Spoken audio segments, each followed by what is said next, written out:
Okay student, देखिए सबसे पहले इस चैप्टर आज हम लोग सब्स्टिट्यूएंट इफेक्ट स्टार्ट करने जा रहे हैं। तो सबसे पहले इस चैप्टर का इम्पोर्टेंस समझिए आप। तो एक्चुअल में जितना भी रिएक्शन है, कोई भी रिएक्शन, जितना भी आपके ऑर्गेनिक केमिस्ट्री में रिएक्शन है ना, उसमें कोई भी ऐसा रिएक्शन नहीं रहेगा जिसमें बिना इसका कॉन्सेप्ट का आप आगे बढ़ पाएंगे। करेक्ट? मैंने जो ऑब्जर्व किया है कि हर रिएक्शन में इस कॉन्सेप्ट का आपको रिक्वायरमेंट होगा, यहाँ जो पढ़ाया जाएगा। तो ऐसा क्यों? तो सब्स्टिट्यूएंट इफेक्ट का डिफिनेशन क्या है? सब्स्टिट्यूएंट इफेक्ट का डिफिनेशन है कि द एटम और group which does not participate in reaction, but affect reactivity of reaction। मतलब डायरेक्टली वो खुद पार्टिसिपेट नहीं करेगा, वो फ्रंट पे नहीं है, बट किसको इफेक्ट करेगा? Reactivity of reaction. मतलब रिएक्शन स्लो हो रहा है या फास्ट हो रहा है। करेक्ट? तो ऑर्गेनिक केमिस्ट्री में रिएक्शन को कंट्रोल करेगा, रिएक्टिविटी को इफेक्ट करेगा bye way of what? Effect करने के लिए उसके पास कुछ पावर तो होना चाहिए। तो जितना भी अगर इनसाइड का स्टोरी देखिएगा तो जितना भी रिएक्शन है उसमें मोटा मोटी उसमें दो फैक्टर काम करेगा। रिएक्टिविटी को कंट्रोल करने का कितना फैक्टर? एक इलेक्ट्रॉनिक फैक्टर है, एक अस्टेरिक फैक्टर। कौन कौन सा? Electronic and steric factor. मान लेते हैं, सपोज कीजिए कि कोई एक रिएक्शन हो रहा है और रिएक्शन के बीच में रास्ते में एक मेरा कार्बोकटायन बना, जिसको आगे चलकर बोलूँगा रिएक्शन का इंटरमीडिएट। क्या बोलेंगे? करेक्ट? और बाद में आपको पढ़ाएंगे कि इंटरमीडिएट का स्टेबिलिटी अगर ज़्यादा होता है तो रेट ऑफ रिएक्शन फास्ट होगा। पूरा रिएक्शन क्या रहेगा? फास्ट रहेगा। और कोई भी चार्ज पार्टिकल किसी भी चार्ज पार्टिकल का फॉर बेटर स्टेबिलिटी, कोई भी positive charge, any charge particle, not even positive और negative, any charge particle for better stability, वो अपना अमाउंट ऑफ चार्ज कम करना चाहता है। बोलते मैंने क्या बोला? Any charge particle for better stability अपना अमाउंट ऑफ चार्ज इंक्रीज करना चाहेगा या कम डिक्रीज? क्यों?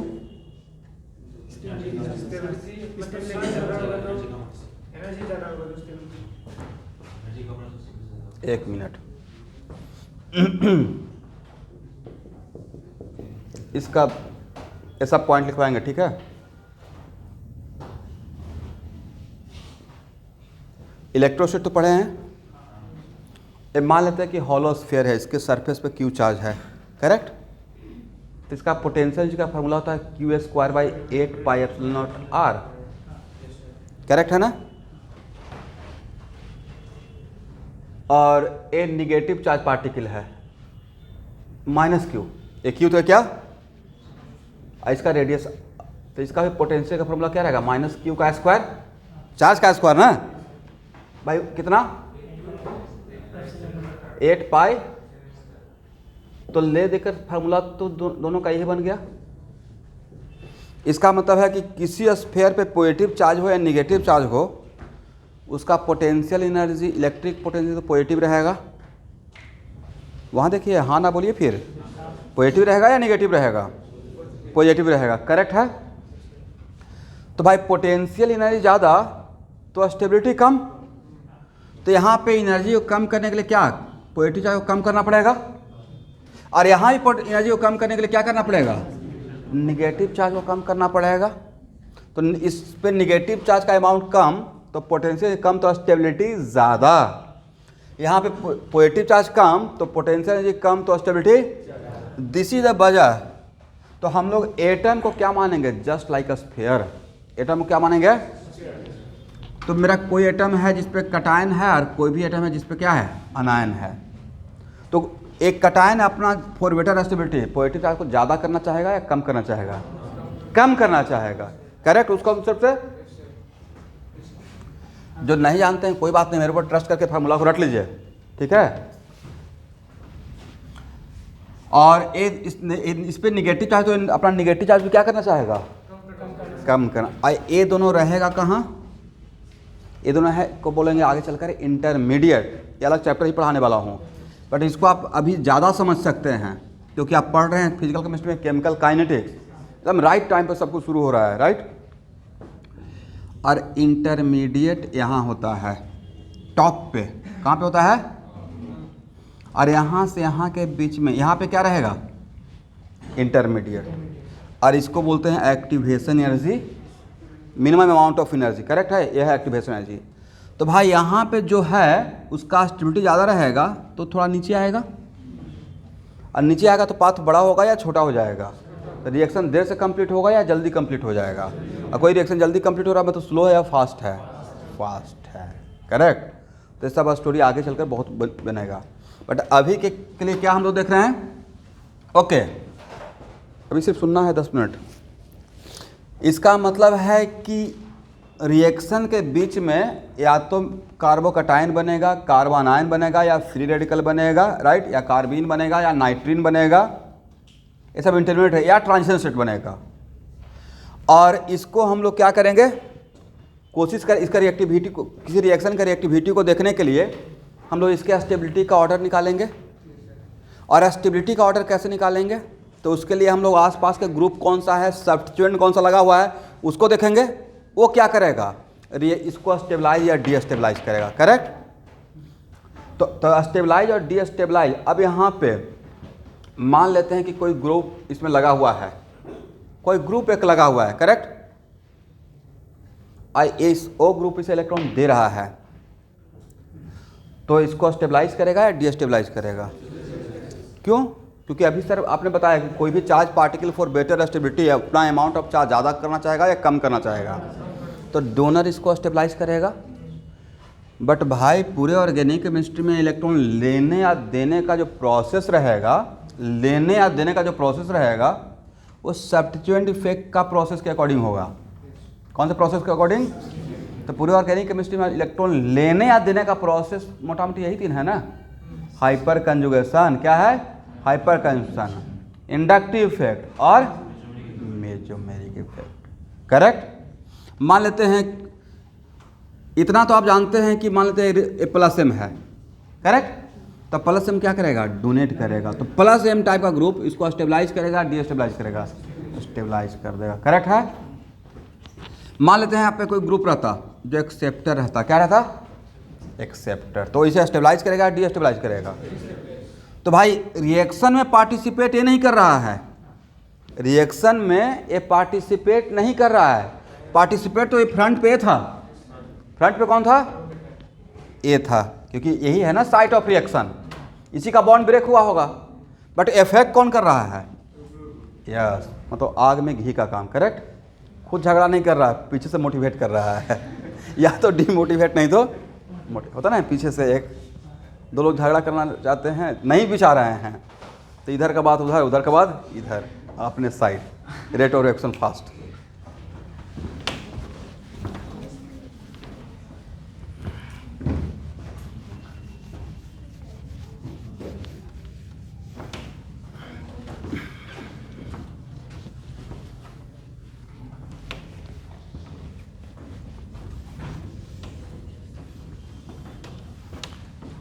तो अब लिखिए, तो अब समझ में आ गया what the meaning of substituent effect. A substituent effect किसी रिएक्शन के रेट को कंट्रोल कर इफेक्ट करेगा bye way of what, transferring the electron, और वही mode of transfer of electron जो होता है उसको हम लोग पढ़ेंगे कहाँ पे, सब्स्टिट्यूएंट इफेक्ट में, करेक्ट। पहला लाइन लिखिए, द एटम और ग्रुप, द एटम और group which does not participate in reaction, which does not participate in reaction but affect reactivity of reaction,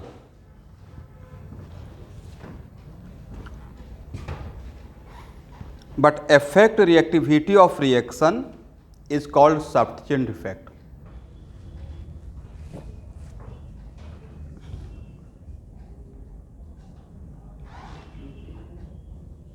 फिर से एक बार मिलाइएगा, द एटम और group which does not participate in reaction but affect reactivity of reaction is called substituent effect. Second point लिखिए,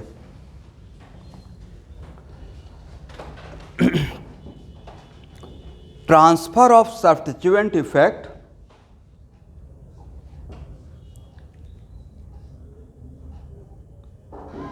occurs in a number of way.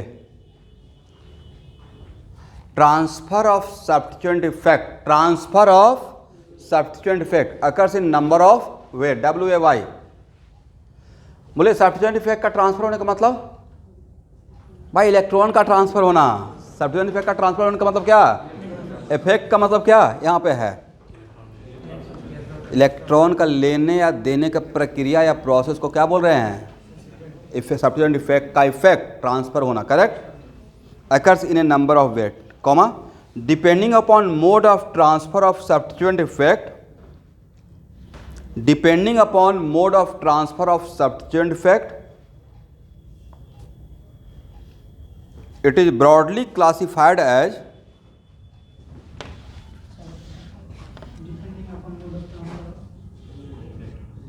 इतना clear cut तो बोलते हैं mode of transfer of electron, transfer of electron, it is board नहीं भाई, broadly, board और broadly में difference नहीं है।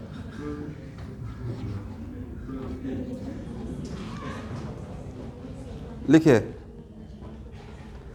मैं समझता था कि मेरा ही इंग्लिश खराब है, कल केमिकल का इंटरव्यू समझ में आ गया कि मेरा सही है, मैं सही समझ लेता हूँ, करेक्ट। देखते हैं 2 और बाई के में कितना डिफरेंस है, डिक्रीज बाई और डिक्रीज 2, आसमान जमीन का डिफरेंस है, और 2 और बाई को छोड़ दिया, कहानी खत्म। नहीं एक्चुअली वो एक्चुअली बहुत कंसंट्रेशन का आसान क्वेश्चन है भाई, केमिस्ट्री आसान है बट रिस्क भी ज़्यादा है।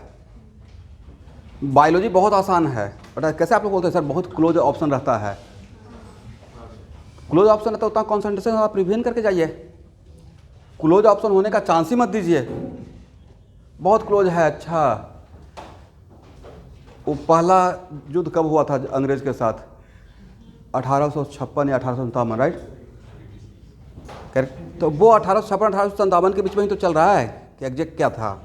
ईस्ट इंडिया कंपनी कब आई थी, अब वही सोच रहे हैं कब आया था, 1600 कुछ में आया था, सबको पता है 1600 कुछ में आया था, बट उसका एग्जैक्ट जानना पड़ेगा।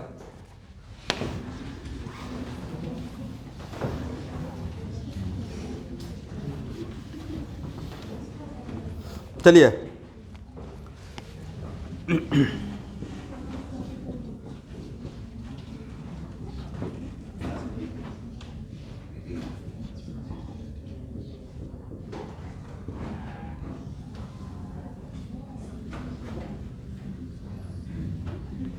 यहाँ देखिए स्टूडेंट,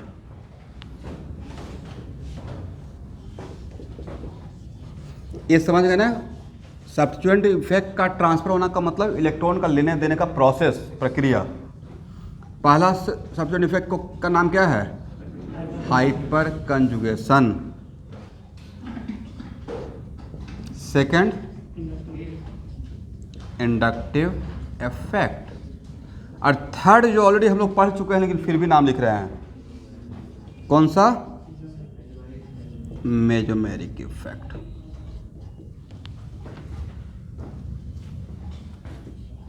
और थोड़ा सा 10 minute electromeric effect.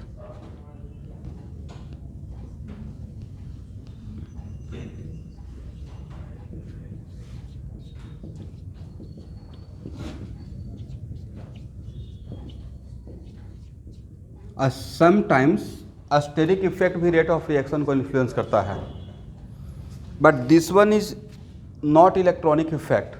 Steric effect का, अस्टेरिक रिपल्सन का डिफिनेशन क्या था, अस्टेरिक इफेक्ट या steric repulsion arises due to what, closeness of 2 bulky group. तो इनमें से ये चारों कौन सा इफेक्ट है,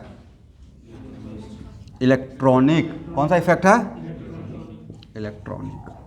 बट ये क्या है, ये मास रिपल्सन का इफेक्ट है, ठीक है। बट यहाँ से भी रेट ऑफ रिएक्शन का इन्फ्लुएंस होता है, this is also effect, correct. अब फर्स्ट लिखिएगा हाइपर कंजुगेशन, इस पे बहुत बार क्वेश्चन आएगा।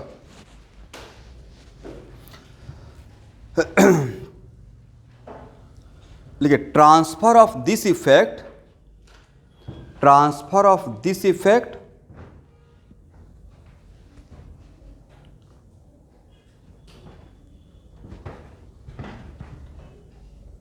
थ्रू सिग्मा पाई कंजुगेशन,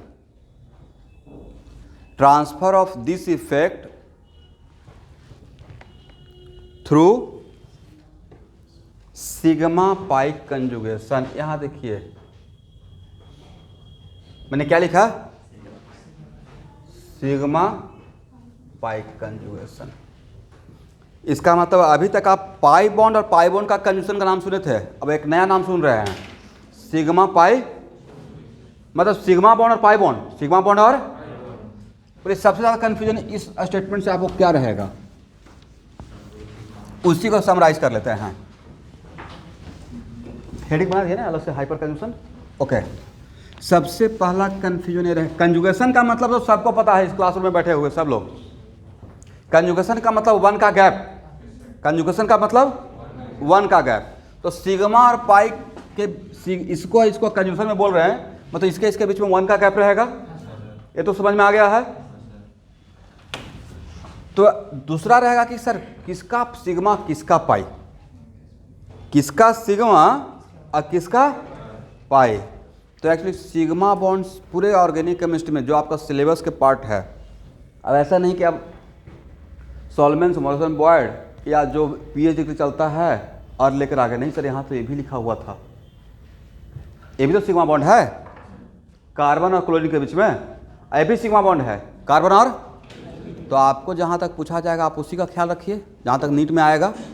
बाकी क्या आगे रिसर्च हो रहा है उसके लिए आपको जानने की रिक्वायरमेंट नहीं है, आपका सिलेबस जहाँ तक है वहाँ तक बस इतना जानिए कि हाइपर कंजुगेशन में CH सिग्मा इन्वॉल्व होगा, कि कौन सा रहेगा, CH सिग्मा, वो भी किसका, CH में तो कार्बन हो गया, CH sigma of sp3 carbon, बोलिए मेरे साथ, ये बहुत बड़ा बात हो गया, पूरे इतना बढ़िया कंक्लूजन हो गया, कहानी ही खत्म, बाकी सिग्मा को देखना ही नहीं है। कौन किसका, ये नहीं था पूरा, CH sigma of sp3 not sp2 and sp, सिर्फ कौन सा कार्बन, sp3 कार्बन। बहुत बोल्ड कंक्लूजन, ठीक है। अब sir pi bond, what about pi bond, तो पाई बॉन्ड सिर्फ रहेगा, पाई बॉन्ड में दोनों आ गया भाई, आप लोग समझते नहीं है बात को। पाई बॉन्ड का मतलब सिर्फ डबल बॉन्ड होता है, मैंने बोला पाई बॉन्ड, यहाँ भी तो पाई बॉन्ड है और यहाँ भी क्या है, बट पाई बॉन्ड सिर्फ किसका रहेगा, कार्बन कार्बन का, किसका रहेगा, homoatomic pi bond of carbon and carbon, carbon and carbon, correct है ना। चलिए हाँ,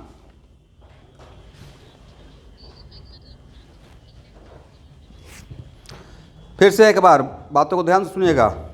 ट्रांसफर ऑफ दिस इफेक्ट मतलब सब्स्टिट्यूएंट इफेक्ट, तो ट्रांसफर ऑफ इफेक्ट ट्रांसफर करने के बाद तो क्या ट्रांसफर करेंगे, रुपया पैसा, इलेक्ट्रॉन, बोलिए मेरे साथ।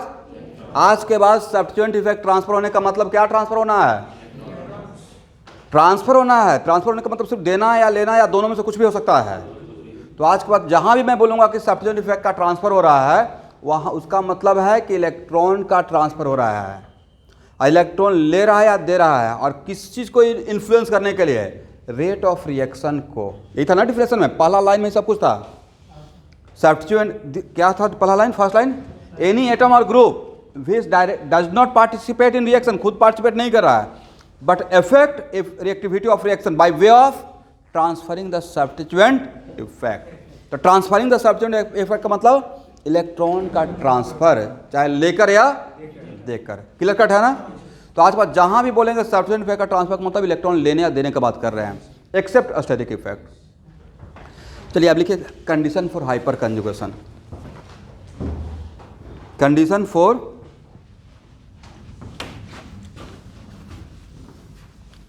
Hyper conjugation.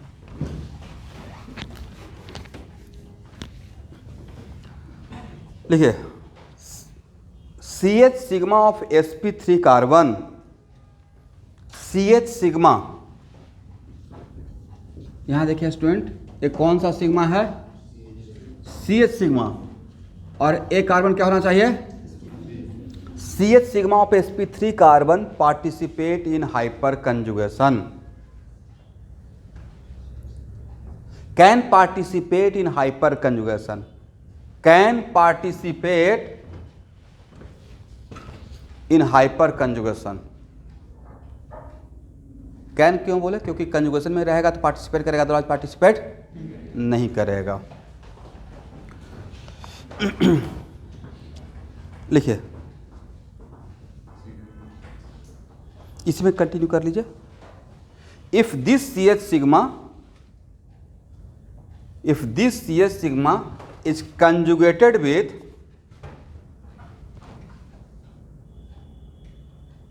homoatomic pi bond of C, homoatomic pi bond of carbon and carbon, homoatomic pi bond of carbon and carbon, bracket में लिखिएगा। तो खुद दिमाग, एक मिनट दिमाग दौड़ाइए, मैं बोल रहा हूँ होमोएटॉमिक पाई बॉन्ड कार्बन कार्बन के बीच का क्या हो सकता है? या तो अल्कीन नहीं तो अल्काइन, या तो अल्कीन नहीं तो ब्रैकेट लिख लीजिए, डबल बॉन्ड और triple bond, C double bond C और C triple bond C। If this CH sigma is conjugated with homoatomic pi bond, then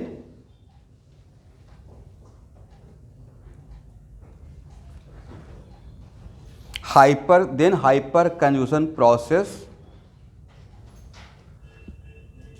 occurs, then hyper conjugation process occurs। एक और point लिखिए,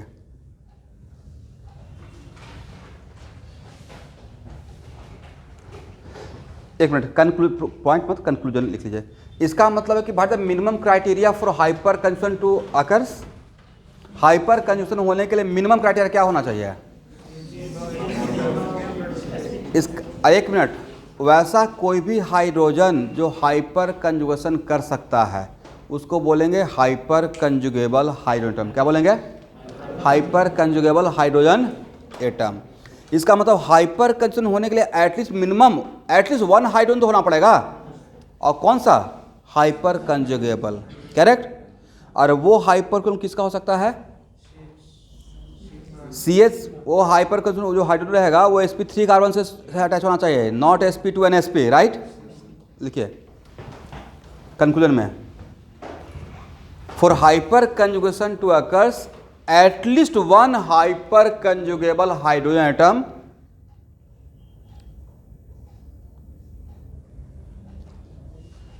at least one hyper conjugable hydrogen atom conjugated with pi bond, conjugated with pi bond।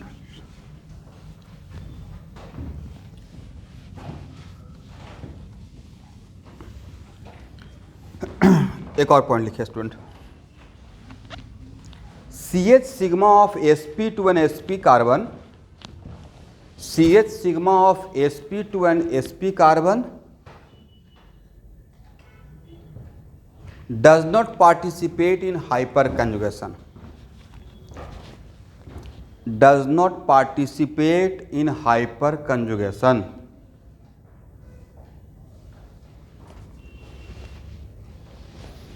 यहां तक तो हो गया।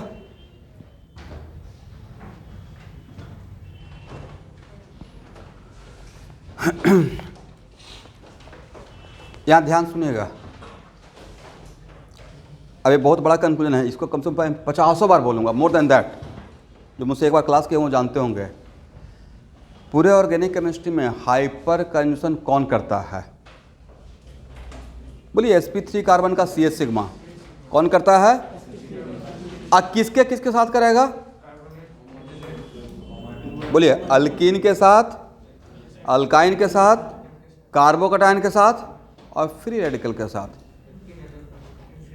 4 के साथ ही करता है, 5वां के साथ नहीं करेगा। कितना बढ़िया कंक्लूजन है। और किसके साथ नहीं करेगा? लोन पेयर के साथ नहीं करेगा और कार्बन आयन के साथ नहीं होता है। करेक्ट ना? मतलब जितना भी क्लाउडी था ना कि हाइपरसन क्या है, दिस एंड दैट, वो एक लाइन में हो गया। और क्यों ऐसा मैं बोल रहा हूँ उसको भी मैं प्रूव कर दूंगा। ठीक है, लिखिए।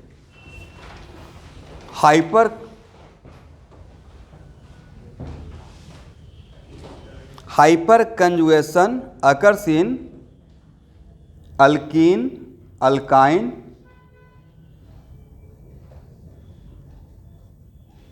Carbocation and in free radical.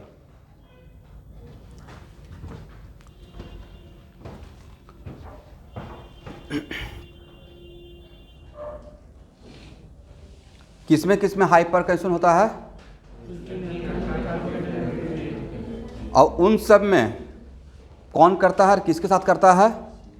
Pi bond के साथ CH सिग्मा, sp3 कार्बन का, राइट। कटायन के साथ CH सिग्मा। इसका मतलब ये हुआ, यहां देखिए, इसका मतलब CH sigma this sigma, but उसके लिए क्या होना पड़ेगा? Involve in hyper conjugation with किसके किसका साथ? एक करेगा और किसके साथ करेगा? अल्कीन के साथ करेगा स्टूडेंट, और अल्काइन के साथ करेगा, और कार्बोकटायन के साथ करेगा, और फ्री रेडिकल के साथ करेगा। यही 4 के साथ हम लोग को देखना है। ठीक है स्टूडेंट। और हाइपर कंजुगेशन किस कहाँ पे नहीं होगा? देखिए एक लाइन नीचे नोट करके, ये भी उतना ही इंपॉर्टेंट है। Hyper conjugation, in hyper conjugation lone pair and negative charge does not participate. In hyper conjugation lone pair and negative charge does not participate.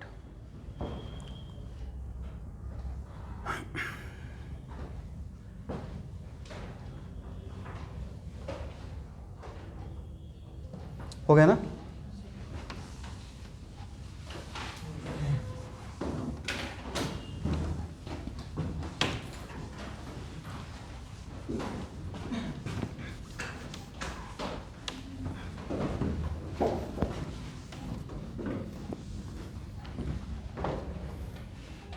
यहां देखिए,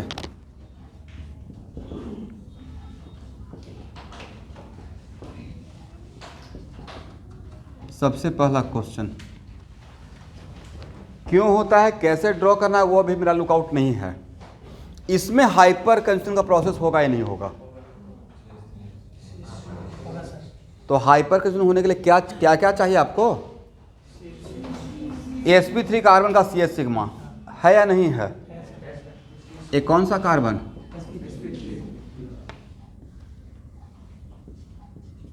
तो sp3 का CH सिग्मा है, करेक्ट। और इसका ये पाई बॉन्ड के साथ, लेकिन वो पाई बॉन्ड अल्कीन और अल्काइन का होना चाहिए। हेट्रोटोमिक पाई बॉन्ड को नहीं काउंट करना है, ऐसा नहीं कि मैं भूल गया, इसलिए मैंने वहाँ पे होमोटोमिक पाई बॉन्ड लिखवाया हूँ। हाइपर कंजुगेशन हेट्रोटोमिक पाई बॉन्ड के साथ हम लोग नहीं इन्वॉल्व करेंगे, करेक्ट है ना? ये कंक्लूजन है मेरा। तो इसका CH सिग्मा किसके साथ? पाई बॉन्ड के साथ। दोनों के बीच देखते हो 1 का गैप है, CH sigma 1 gap double bond. इसको ऐसे भी पढ़िएगा, CH sigma single bond double bond. कैसे पढ़ेगा everyone? CH sigma single bond double bond, correct. किसको कंजुगेशन होना है? सिग्मा को और पाई को। तो किसका sigma? CH sigma of sp3, और किसका पाई? होमोएटॉमिक। तो इसका मतलब ये हाइड्रोजन एटम क्या हाइपर कंजुगेशन का प्रोसेस में पार्टिसिपेट करेगा? सर करेगा। ठीक है, को क्या बोलेंगे? हाइपर कंजुगेबल। मतलब यहाँ पे हाइपर कंजुगेशन तो होगा, करेक्ट है ना? तो how many hyper conjugable hydrogen atom? बोलिए 3 रहेगा। इसका 3 है ना? तो नंबर ऑफ हाइपर कंजुगेबल लिखिए लिखिए भाई, hyper conjugable hydrogen atom equal to कितना हो गया?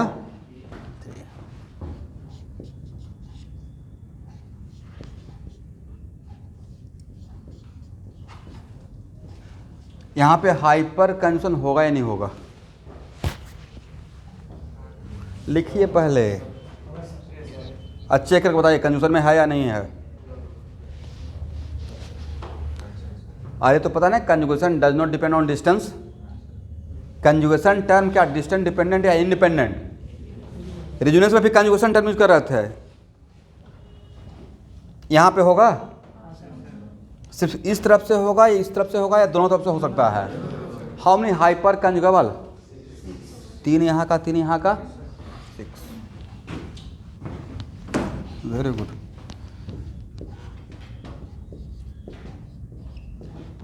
यहाँ पे होगा या नहीं होगा?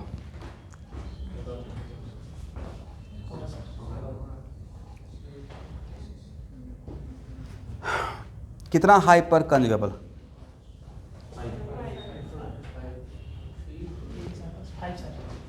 मुझे लग रहा है 8। 3 यहाँ का 5 यहाँ का। अच्छा, आप लोग मतलब उस ट्रिक को समझ गए? मतलब इसको तोड़ के देखना है नहीं? तो इसका जो 3 है वो कंजुगेशन में नहीं रहेगा, आउट ऑफ कंजुगेशन हो जाएगा। CH sigma single bond correct. तो यहाँ का 3 है, यहाँ का 2, तो यहाँ पे कितना 5 रहेगा। तो हाइपर कंजुगेशन किसके वजह से हो रहा है? CH sigma of sp3। तो यहाँ ऐसे ही जस्ट इसमें ज़्यादा हाइपर कंजुगेशन होगा या इसमें ज़्यादा होगा? सिर्फ हाइड्रोजन नहीं देखेंगे, एक मिनट, दोनों में एक बात कॉमन है, number of pi bond correct. तो number of pi bond common है, तब देखेंगे number of hyper conjugation, hyper conjugable hydrogen atom. इसमें 6 है, इसमें क्या है 5 है, तो इसमें हाइपर कंजुगेशन थोड़ा ज़्यादा होगा, इसमें थोड़ा। इन तीनों में सबसे ज़्यादा किस में होगा? उसके बाद सबसे कम। ठीक है, मतलब हम लोग ये बता पा रहे हैं, लेकिन कैसे हो रहा है स्ट्रक्चर ये नहीं ड्रॉ करने के लिए जानते हैं, बस इतना जानते हैं कि हाँ इसमें ज़्यादा होगा। Very good.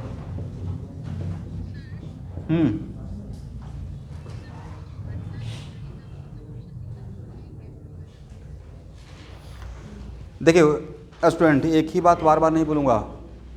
अरे 1 का गैप रहेगा, इज इट कंपलसरी कि 99.9% केस में सिंगल बॉन्ड का ही रहेगा, बट इज इट कंपलसरी को सिंगल बॉन्ड का ही गैप हो? कंजुगेशन का मतलब इज इट कंपलसरी कि ऑलवेज सिंगल बॉन्ड हो? तो ये बात रेजोनेंस में ही तो बोल चुके हैं कि कंजुगेशन के लिए इज इट कंपलसरी कि ऑलवेज जो गैप जो बोलता हूँ 1 का गैप वो सिंगल बॉन्ड का ही होना चाहिए क्या, या डबल बॉन्ड का भी समटाइम्स हो सकता है?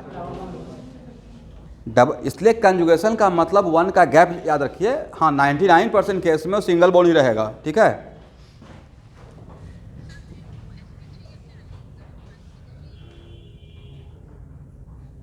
बोलिए मैं सुन रहा हूँ।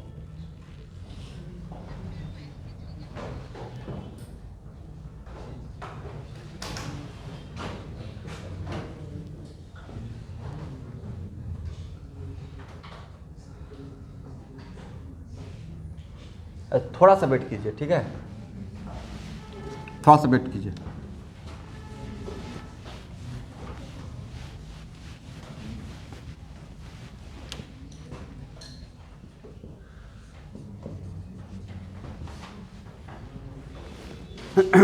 यहाँ देखिए,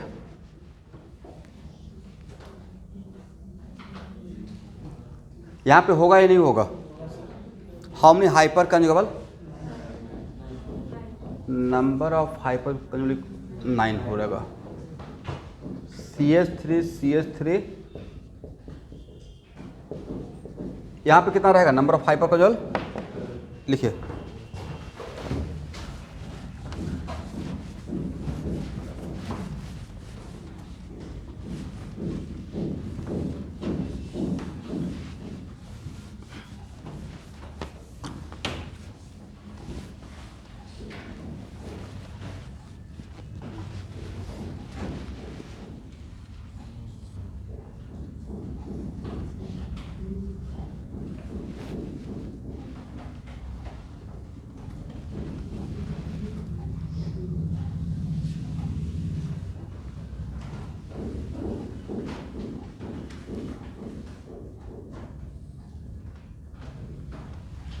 अब मेरे क्वेश्चन का आंसर बताइए।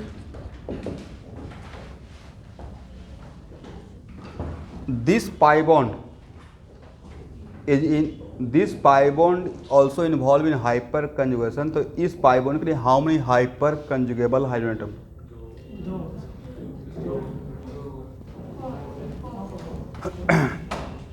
अरे a pi bond hype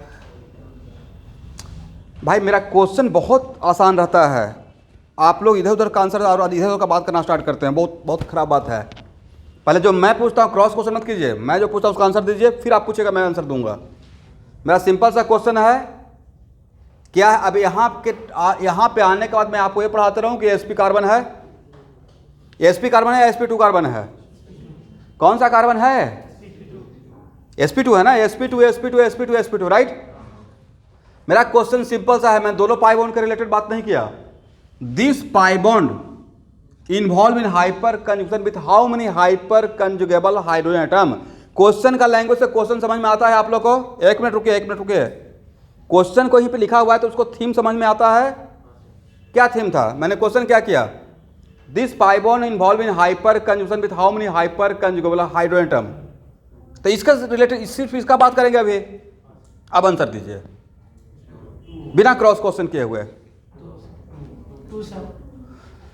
hyper conjugation के लिए क्या टर्म यूज होता है? कंजुगेशन क्या होता है?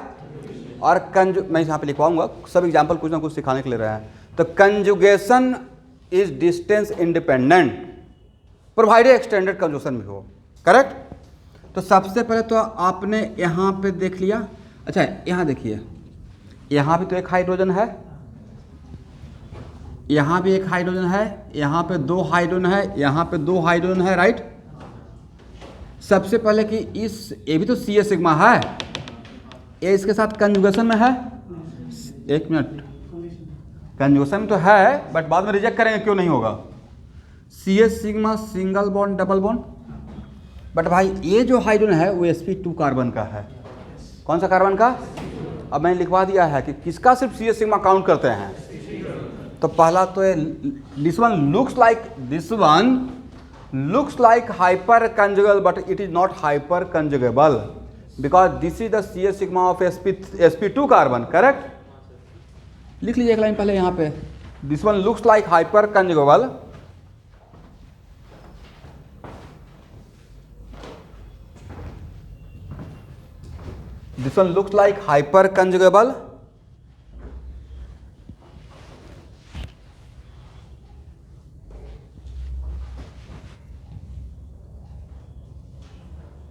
but it is not hyperconjugable because this is the CH sigma of sp2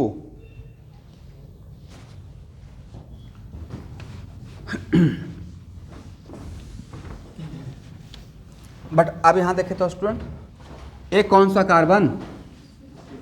sp3, CH sigma single bond double bond, CH sigma single bond. तो ये दोनों तो इसके साथ है, ये है या नहीं है?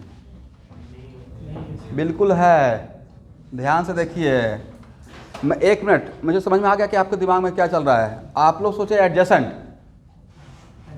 मैंने एडजेसेंट बोला ही नहीं भाई, कंजुगेशन। क्या बोला? एडजेसेंट और कंजुगेशन सेम टर्म, आसमान जमीन का डिफरेंस है।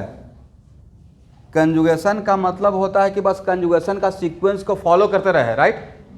यहाँ पढ़िए CH sigma single bond double bond single bond double bond. ये यहाँ से यहाँ तक इसके इस तरफ से कंजुगेशन में आया या नहीं आया? कंजुगेशन सिर्फ एक ही तरफ से चेक करते हैं, CH sigma bond single bond double bond. इस तरह से कंजुगेशन में नहीं आ रहा था, इस तरफ से भी तो आ गया। तो कंजुगेशन क्या है? बड़ा टर्म है। एडजेसेंट नहीं बोला था, क्या बोला था? Conjugated. CH sigma of sp3 carbon should be conjugated with pi bond. तो कंजुगेशन मतलब कि इट इज नॉट कंपलसरी कि एडजेसेंट पे हो। इसका मतलब है इस डबल बॉन्ड के साथ 4 हाइपर, आंसर एग्जाम में आएगा तो क्या बोलिएगा? 2 या 4? प्लीज 4 बोलिएगा। कंजुगेशन क्या है? Just like resonance hyper conjugation also does not depend on distance provided extended conjugation are available, correct. तो यहाँ इसके लिए इससे रिलेटेड कितना नंबर ऑफ हाइपर कंजुगेबल? देखिए, number of hyper conjugable hydrogen atom equal to कितना हो जाएगा? ऐसे इस पूरे मॉलिक्यूल में कितना हाइपर कंजुगेबल हाइड्रोजन एटम? तो यहाँ देखिएगा, इस पूरे मॉलिक्यूल में 4 ही है, क्योंकि 2 ही कार्बन sp3 है, और ये जो 2 है ये इसके साथ भी इन्वॉल्व रहेगा, हाँ या ना, इस तरफ से। तो टोटल नंबर ऑफ हाइपर कंजुगेबल कितना? 4 रहेगा। क्लियर? अब क्लियर हो गया?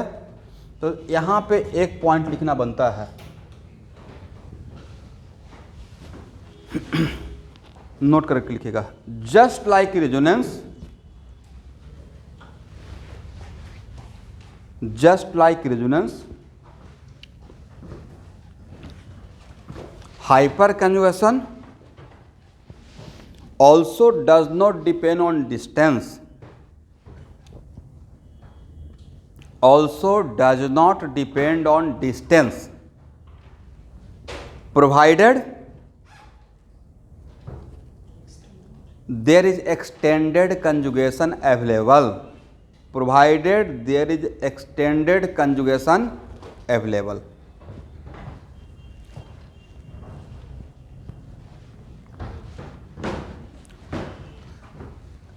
एक्सटेंडेड मतलब एक्सटेंशन में कंजुगेशन हो, राइट? अब यहां देखिए स्टूडेंट, ध्यान से देखिएगा, नहीं कभी कभी यहां देखिए, सपोज कीजिए कि मान लेते हैं कि बाय मिस्टेक जल्दीबाजी में ऐसा हो सकता है ना कि आप इसको मान लीजिए कि नहीं ये भी हाइपर कंजुगेशन के साथ, अगर मान भी लेते तब भी हम लोग गलती सुधार लेते।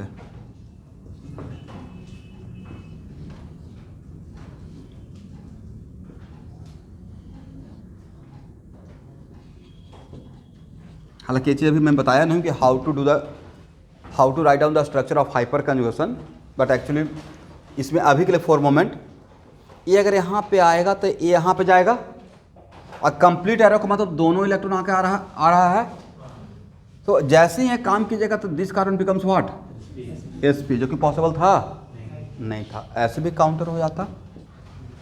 बट अभी इतना डेप्थ में जाने का रिक्वायरमेंट नहीं, बस अब इतना ही जानिए कि हाइपर का एक जो लिखवाया था वो बहुत बड़ा कंक्लूजन था कि पूरे ऑर्गेनिक केमिस्ट्री में हाइपर कंजुगेशन में कौन सा सिग्मा? CS सिग्मा, किसका? sp3 कार्बन का। अब वो CS सिग्मा किसके साथ हाइपर कंजुगेशन करेगा? 4 के साथ ही करेगा। कौन कौन सा? अल्कीन, अल्काइन, कार्बोकेटायन, और किसके साथ नहीं करेगा वो भी उतना ही इंपॉर्टेंट है, कार्बन आयन और नेगेटिव चार्ज, मतलब लोन पेयर और नेगेटिव चार्ज के साथ नहीं करेगा। ये बात याद रहेगा। चलिए अब लिखिए नेक्स्ट पॉइंट। तो क्या आप लोग नंबर ऑफ हाइपर कंजुगेबल निकाल सकते हैं? अभी बहुत सारा एग्जांपल लेंगे, डोंट वरी। नेक्स्ट पॉइंट लिखिएगा, इन हाइपर कंजुगेशन,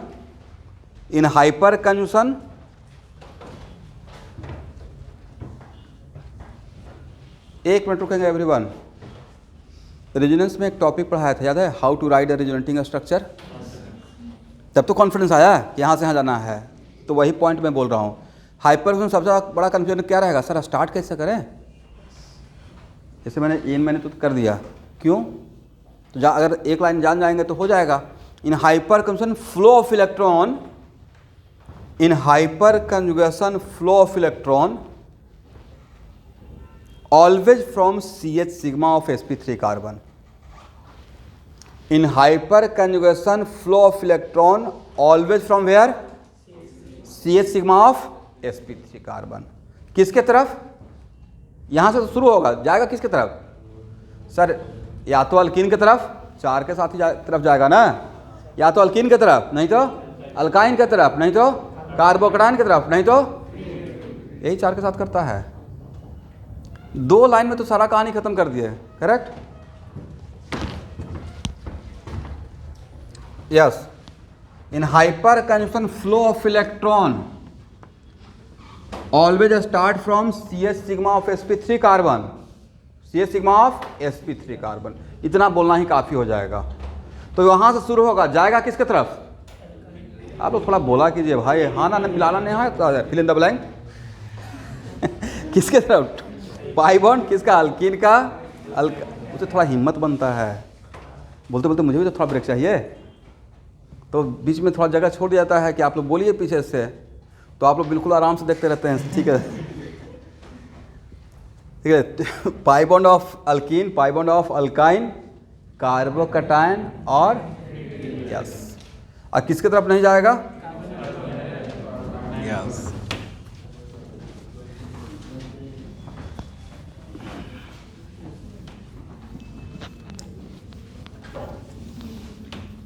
ये जो लाइन था वो आपको सिखाएगा how to write down the structure produce in hyper conjugation, समझे?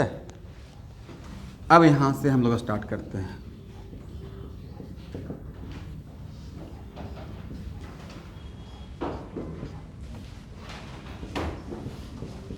ध्यान से देखिएगा, पहला क्वेश्चन, हाइपर कंसोन होगा या नहीं होगा? होगा। क्यों? क्योंकि सर कंडीशन सेटिस्फाई हो रहा है, वी हैव 3 हाइपर कंजुगेबल हाइड्रोटम, और जैसे ही बोल दिए कि वी हैव 3 हाइपर कंजुगेबल, मतलब कंजूशन है, और कंजूशन रहता ही नहीं तो हाइपर कंजूशन बोलते ही नहीं। सबसे बड़ा चीज हाइपर कंजुगेबल बोलना ही मतलब कंजूशन है, राइट? अब नेक्स्ट, इलेक्ट्रॉन का फ्लो कहाँ से स्टार्ट करें? यहाँ से ऐसे या यहाँ से ऐसे? यस, याद रखिएगा। और ये देखिए कंप्लीट एरो जा रहा है, हाफ एरो है, कंप्लीट एरो, कंप्लीट। यहाँ पे 2 इलेक्ट्रॉन है, कितना? 2 इलेक्ट्रॉन। और इसका ऑप्शन अभी देख लीजिएगा स्टूडेंट, इसका ऑप्शन क्या है? sp3, correct. तो यहाँ से 2 इलेक्ट्रॉन गया, तो लॉस किसको हो गया? हाइड्रोजन। कितने इलेक्ट्रॉन का? 1। यस। तो आपको नहीं लगता सर ये तो डिट्टो रेजोनेंस का छोटा भाई है? एक्चुअली रेजोनेंस का छोटा भाई ही है, रेजोनेंस में ऐसा ही करते थे, राइट? और रेजोनेंस को छोटा भाई नहीं, इसका नाम भी है नो बॉन्ड रेजोनेंस। इसका नाम क्या है? No bond resonance. हाइपर कंसोन का एक और नाम दिया गया है, क्या नाम दिया गया है? No bond resonance.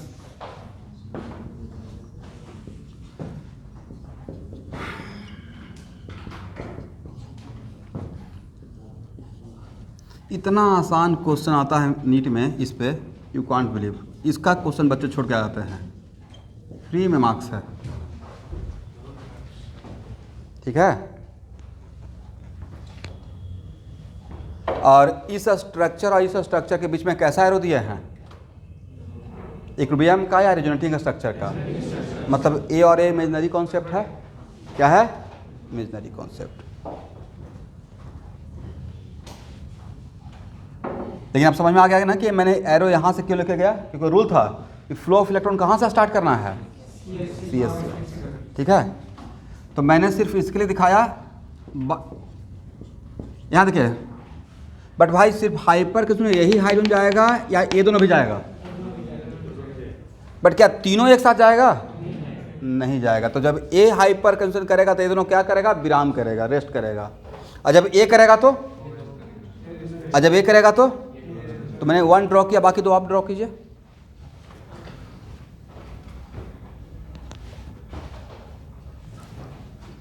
हाँ,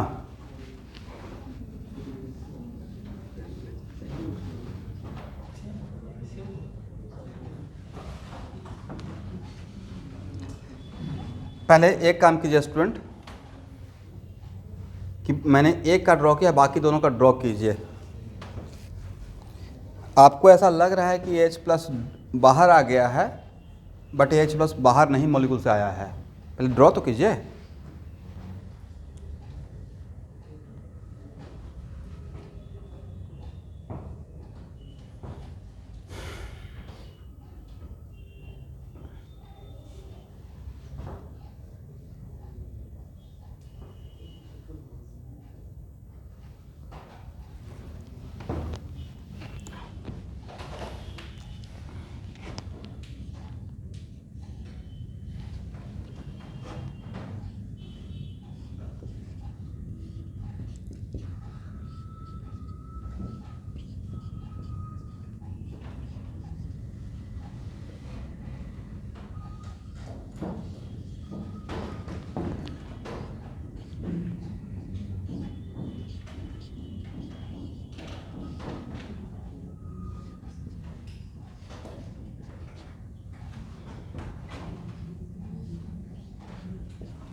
यहाँ तक आ गए, ऑब्जर्व कर लिए। तो ए भी क्या है, इमेजिनरी स्ट्रक्चर। ए भी क्या है, ए भी क्या है, ए भी क्या है भाई, इमेजिनरी स्ट्रक्चर। एरो से रिलेटेड हो गया ना, तो ए तीनों हो गया। अब नीचे लिखिए, ए तीनों स्ट्रक्चर लिखने के बाद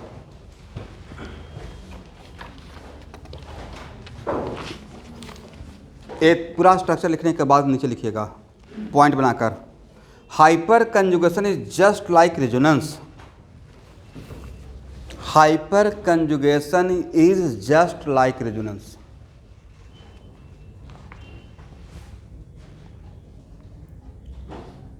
Only difference between the two is that, only difference between the two is that in resonance pi conjugation occurs.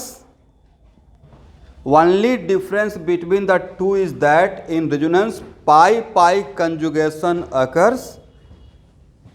Resonance में पाई कंजूगेशन रहता है ना जनरली, और जो लोन पे रहता है वो भी पाई बॉन्ड ही बनाता है, राइट। लोन पेयर भी रेजोनेंस में, रेजोनेंस करने का टाइम पे क्या हाइब्रिड में रहता है या प्योर पी में जाकर बनाता है। But in hyper conjugation sigma pi conjugation occurs. But in hyper conjugation sigma pi conjugation occurs. यहां तक समझ में आ गया।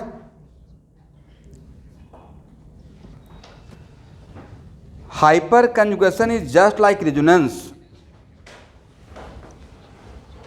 क्या वीडियो पॉज हो रहा है अभी, ठीक है।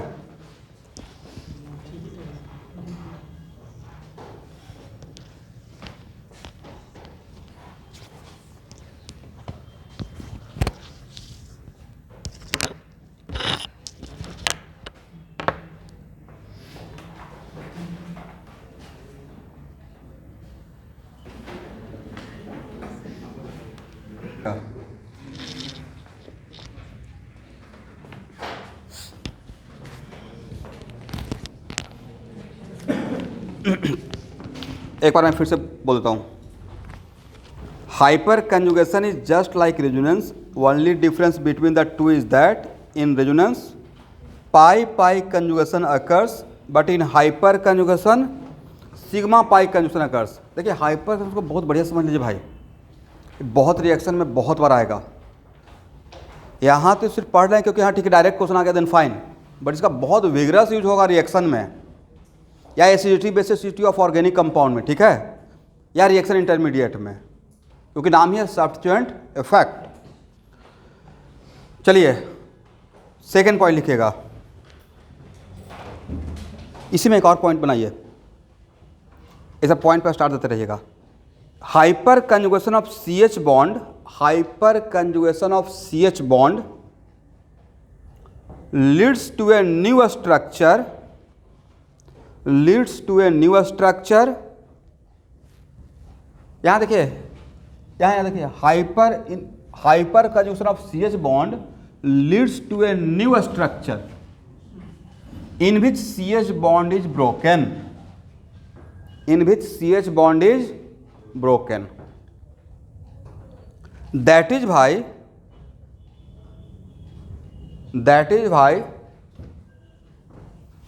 hyperconjugation is also called no bond resonance. That is why hyperconjugation is also called no bond resonance. And the structure arising due to hyperconjugation, and the structure arising due to hyperconjugation, आगे आप लोग बोलिए, it's called what? Resonance का structure को resonating structure, तो no bond resonance का structure को no bond resonating structure, no bond resonating structure.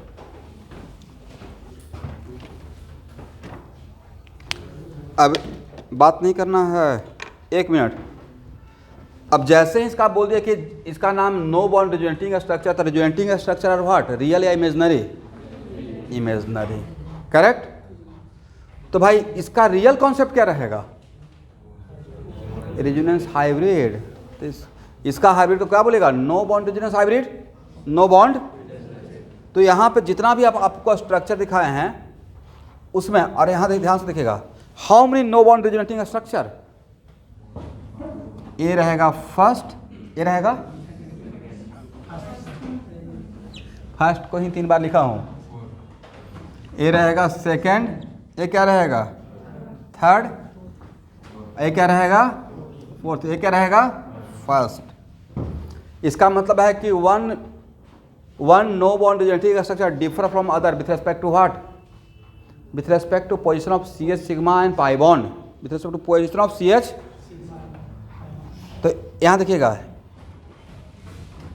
ध्यान से देखेंगे, इससे और इसे सेम बोलेंगे या डिफरेंट बोलेंगे? सेकेंड और थर्ड ये सेम नहीं है भाई, ये H1 बोल दीजिए, H2 बोल दीजिए, H3 बोल दीजिए। ये H1 का बॉन्ड ब्रेक हुआ था, राइट? यहाँ पे किसका बॉन्ड ब्रेक हुआ था?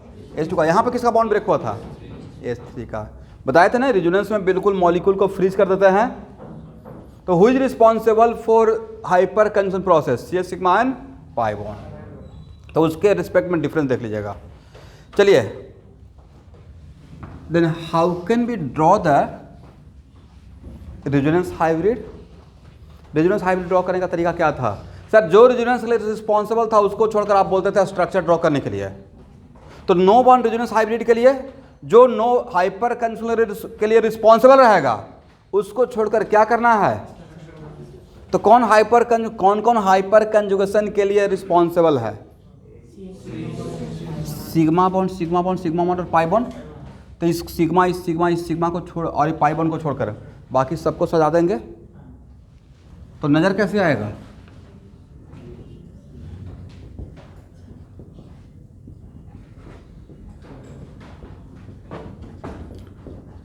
देखिए तो सही है।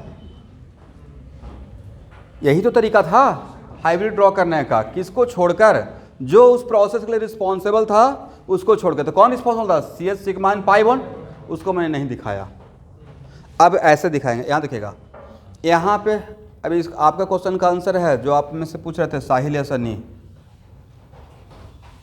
तो यहाँ पे कंप्लीट सिग्मा है, मतलब यहाँ पे सिंगल बॉन्ड है, यहाँ पे सिंगल बॉन्ड नहीं है। तो यहाँ पे बॉन्ड है, यहाँ पे नहीं है। बीच का कंडीशन क्या रहेगा? जीरो बॉन्ड और सिंगल बॉन्ड के बीच का character partial single bond, partial single bond. अब बताएं, क्या सच में 100% टूट गया था? रियल तो ये है ना, राइट? यहाँ पे तो इसके बीच का कैरेक्टर क्या रहेगा? भाई ये रेजोनेंस का बिल्कुल छोटा भाई है, बड़ा भाई नहीं है लेकिन छोटा भाई तो पक्का है।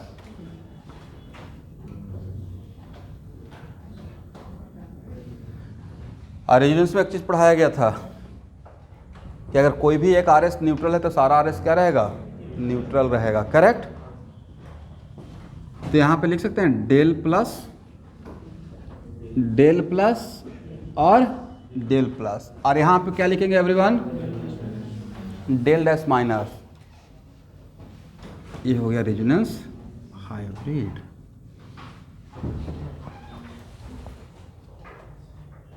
ठीक है ना?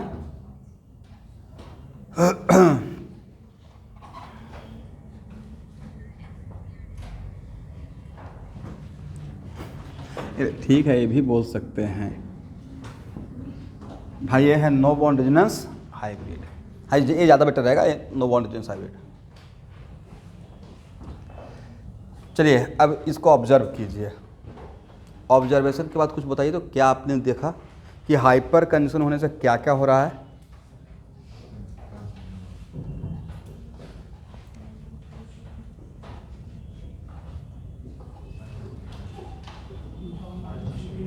इस पर क्वेश्चन आएगा आपका नीट में। देखिए यहाँ देखिएगा, अगर ये हाइपर कंजक्शन का प्रोसेस नहीं होता तो यहाँ पे कंप्लीट सिंगल बॉन्ड रहता। हाइब्रिड में देखिए तो कंप्लीट सिंगल है। पार्स भाई आप तो सही बोला कीजिएगा, पार्शियल डबल बॉन्ड है, राइट?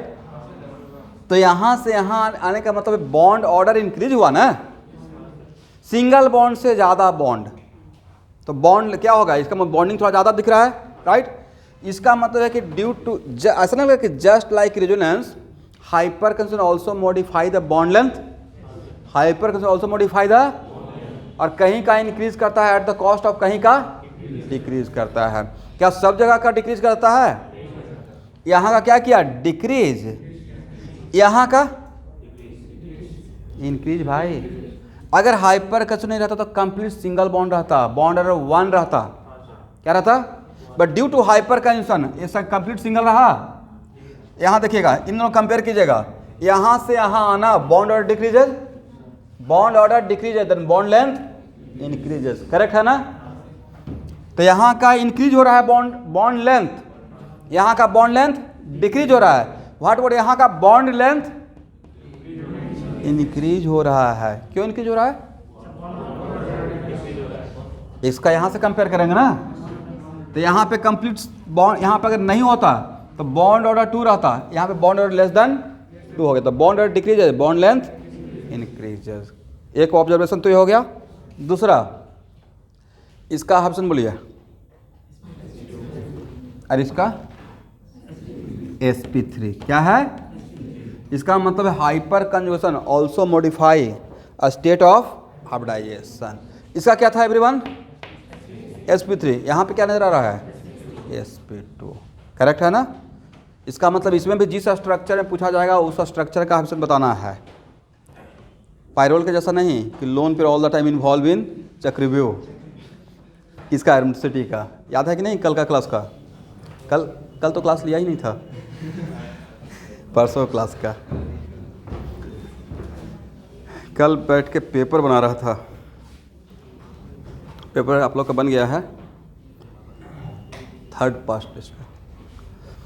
बायोलॉजी में क्या था? और मार्फोलॉजी, हाँ नहीं वो मैं जानता हूँ ये भी जानता हूँ कि मार्फोलॉजी बहुत छोटा चैप्टर है। एक पूरा कॉपी मैम का देखे थे मार्फोलॉजी का था, बहुत ज़्यादा है।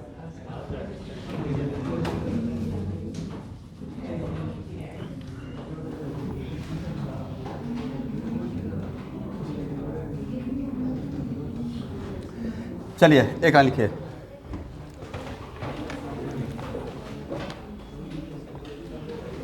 यहाँ पे देखिए तो, लुकिंग ऑन हाइब्रिड, नीचे पॉइंट बना के लिखिएगा।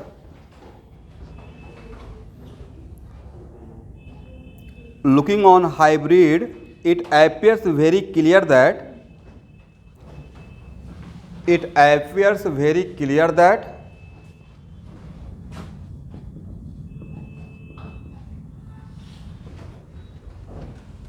CH bond is not completely broken.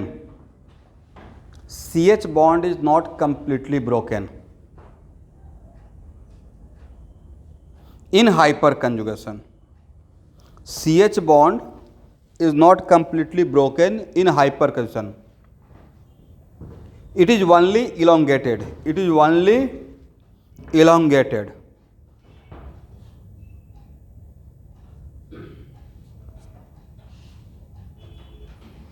एक और पॉइंट बनाइएगा, just like resonance hyper conjugation also modify, just like resonance hyper conjugation also modify bond length as well as a state of hybridization, as well as a state of hybridization.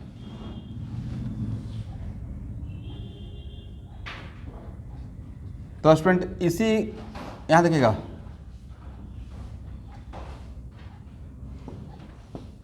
मैं carbon का numbering कर दिया, इस carbon को 1 बोले, इसको 1 बोल दिया, इसको 2 बोल दिया, इसको 3 बोल दिया, राइट। तो अगर इसी स्ट्रक्चर का रेफरेंस लिया जाए तो C1